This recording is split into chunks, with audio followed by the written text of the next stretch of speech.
दारा सिंह चौहान एक सही कैंडिडेट नहीं थे, उनकी जगह कोई और होता तो शायद जीत हो सकती थी। नहीं, ये तो 100% है। देखिए, जो वहाँ के लोगों का एक जो माइंड सेट हो गया था वो जैसे क्या होता है, 1 साल पहले आप विधायक बने, दूसरी 1 साल बाद आप चुनाव मैदान उसी सीट के लिए जा रहे हैं, ये लोगों के दिमाग में बैठ गया।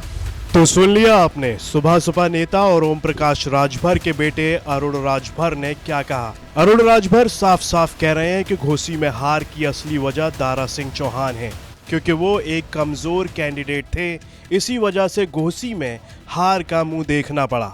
अरुण राजभर ने आंकड़े दिखाते हुए ये दावा किया है कि घोसी में राजभर समुदाय के लोगों ने ज्यादा से ज्यादा बीजेपी के प्रत्याशी को ही वोट दिया है।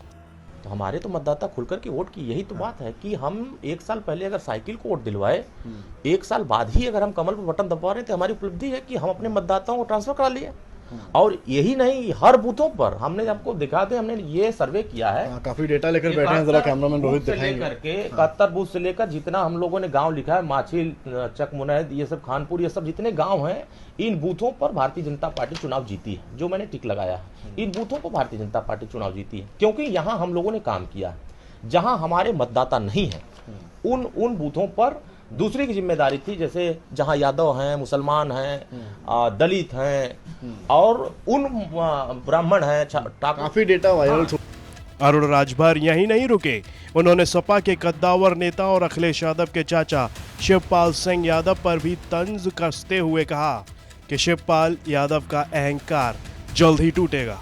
अच्छा, एक बड़ी इंटरेस्टिंग शिवपाल यादव का एक बयान आ गया, आपने सुना होगा, जो यादवों को क्या यादव बोला उन्होंने इस तरह का कि यादव मारते हैं, रुलाते हैं। इस पर मैं आपकी प्रतिक्रिया चाहूंगी। ओम प्रकाश राजभर ने तो प्रतिक्रिया दी है। देखिए, ये श्री शिवपाल यादव जी के अहंकार बोलता है, उनका घमंड बोलता है। वो बात भूल जाते हैं, जब वो समाजवादी पार्टी से अलग होकर के अपना एक दल चला रहे थे, क्यों नहीं चला पाए?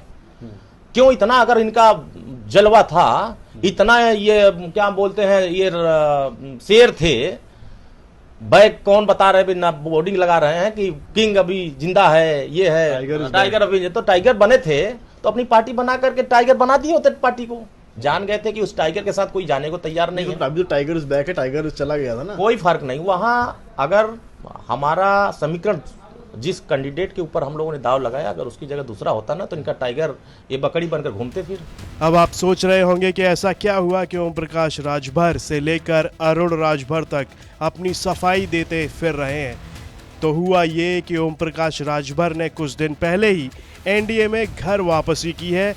उसके बाद से ही ये कयास लगाए जा रहे थे कि मंत्रिमंडल विस्तार के समय ओम प्रकाश राजभर को मंत्री बनाया जाएगा। इसी बीच घोसी सीट पर उपचुनाव करवाने का फैसला आ गया और ओम प्रकाश राजभर का राजभर समुदाय का वोट एनडीए प्रत्याशी दारा सिंह चौहान के फेवर में शिफ्ट करने की जिम्मेदारी मिली। ओम प्रकाश राजभर ने अपने कार्यकर्ताओं के साथ घोसी में खूब प्रचार किया, लेकिन 8 सितंबर को जब रिजल्ट आया तो एनडीए प्रत्याशी दारा सिंह चौहान चुनाव हार गए, जिसके बाद ये चर्चाएं चलने लगीं कि सब मिलकर भी घोसी नहीं जिता पाए। नहीं, सपा की ओर से भी ओम प्रकाश राजभर पर खूब पोस्टर और जुबानी हमले शुरू हो गए।